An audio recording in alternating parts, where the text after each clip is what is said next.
Pandemic is pumping new life into thrifting. Today, and one way you can be kind to our planet is by buying used items from your local thrift store. Thrift, vintage, and antique stores. So we've talked about thrifting and how it's not what people may think it is.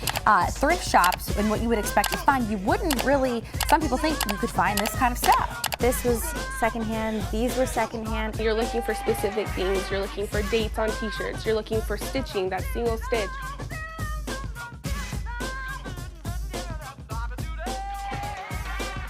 So when I did my first thrifting, I just bought what I like what I like to wear, what I can wear, and took some photo, posted it on Instagram.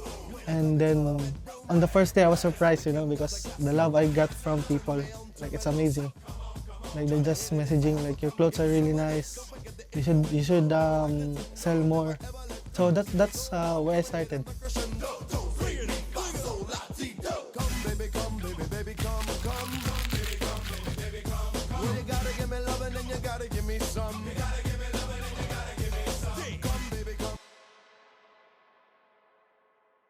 My name is Bryan Milvar.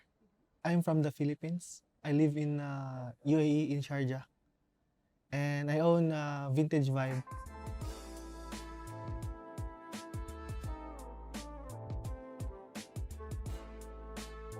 Actually, before I started the store, like actually selling, I was into thrifting way back when I was like high school, or yeah, high school earliest. And I do like thrifting to buy clothes, you know, because you know when you were young, you cannot afford like good stuff. So we used to hunt for good clothes at the thrift store for affordable prices. And so when I came here in Dubai, I actually stopped thrifting.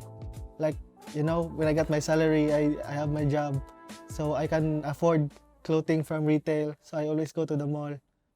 And when I quit my job, I kind of look like I got addicted to YouTube, like that, social media. And one night I came across this documentary from Round 2.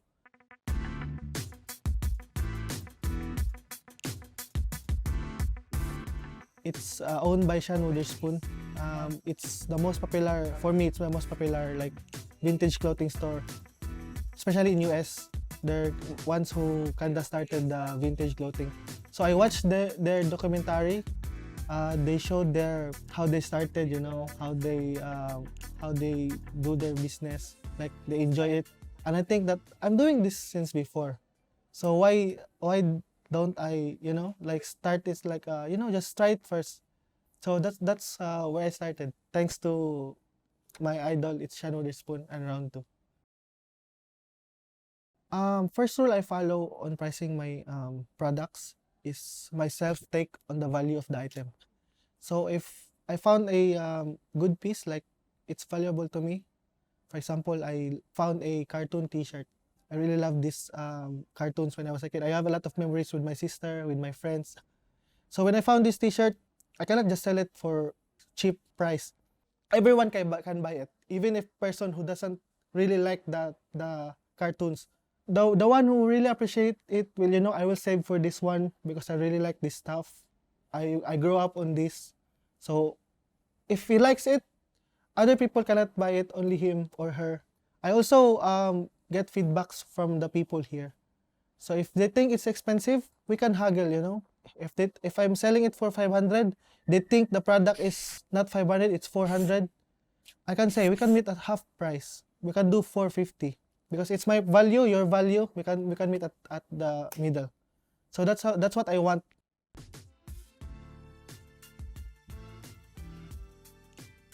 Sometimes it's a scam.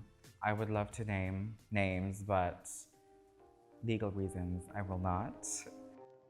My name is Hamza Shah. I am a fashion student and a content creator. I think I've always been into fashion. It's been something that for as long as I can remember, it's been something that I've been interested in. Whenever I was watching a movie or a music video or anything, the first thing I look at is, what are they wearing? There was a lot of cultural influences telling me that I shouldn't do it or that I couldn't do it. But now that I'm doing it, I think it's what I'm meant to do. Being in a South Asian household, I've done my first-hand research. I've seen the behind the scenes in the markets in Pakistan. My proudest achievement would be creating 3 different fashion pieces. One was a full-on couture style piece, and I think that was when I realized that I do have the potential to be a fashion designer. I think thrifting is great.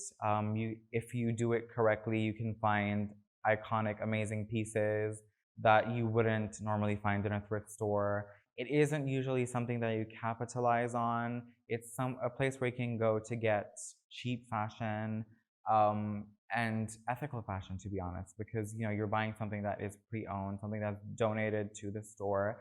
And a lot of times, the money that is made, especially in the UK and the US, a portion of the money goes towards keeping the store alive, and another portion of the money goes towards a charity that thrift store is affiliated with. That's why in the UK they call them charity shops.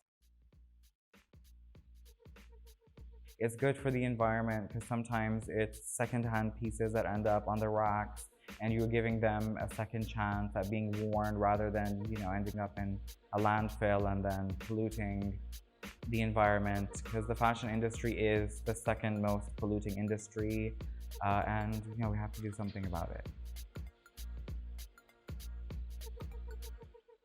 Thrifting experience here is just a money grab for them.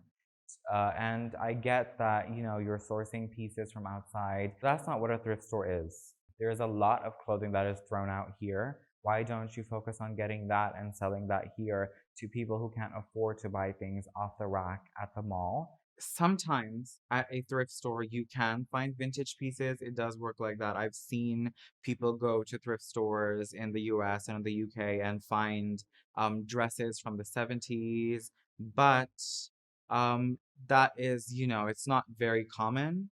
It's like if you're lucky, you'll find that. I have 2 vintage pieces that I really like. One of them is from my grandfather. It's probably 40 or 50 years old. I also have a bag that is hand embroidered from my mother's wedding day. So that is just about vintage, 20 years old, 21 years old. The fashion industry is so oversaturated that it's hard to do well in the industry. And I obviously don't want to, invalidate any of these vintage stores, because there is a market for vintage band t-shirts and, those type of products, especially now with the whole alternative moment that's happening on TikTok. But when it comes to stuff that is very oversaturated, you have to be careful because, where are they buying it from? Are you selling something that is vintage, or are you selling something that looks like it's vintage?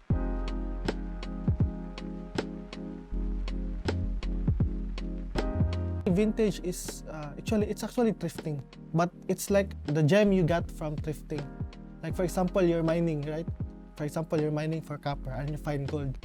So you cannot just sell this gold price for copper. So it's different, Like if you find vintage, you actually do thrifting, but you just find valuable stuff from thrifting. So that's when you call it vintage. It has nostalgic value. It's different from thrifting. So when it comes to the fashion industry, there is a general rule about what classifies as vintage and what doesn't. The rule that we go by is if it's more than 20 years old, then you can call it vintage. Other than that, it's not vintage. And if you sell something under 20 years old as vintage, that's a scam. As a fashion student, as somebody who's into fashion, when you think of vintage, your mind will automatically go to 90s fashion. There's Chanel, there's 90s Mugler, there's 90s Versace, all of that stuff. That's what I personally would look for if I went to a vintage store. But vintage is a lot more than that. It's stuff that is valuable to people, that's been passed down through generations. It's furniture, you can buy anything vintage. It doesn't have to be clothing. If it's older than 20 years old, you can practically buy anything that's vintage. Actually, I don't like that have big plan. I want it to be generic, Like I want people to really love the stuff not just because I promote it, like they saw it from their idols. Like I don't do like reaching out to influencers and then giving them clothes. So if they wear, people will follow me like that. I don't do that. I want it to be like generic. If people love vintage, they show it, they found it from their friends, and they come to the store. That's the promotion I want. You know, I want it slow, but I want it pure. Like yeah, I want it that way. Did I talk too much? Like, sorry.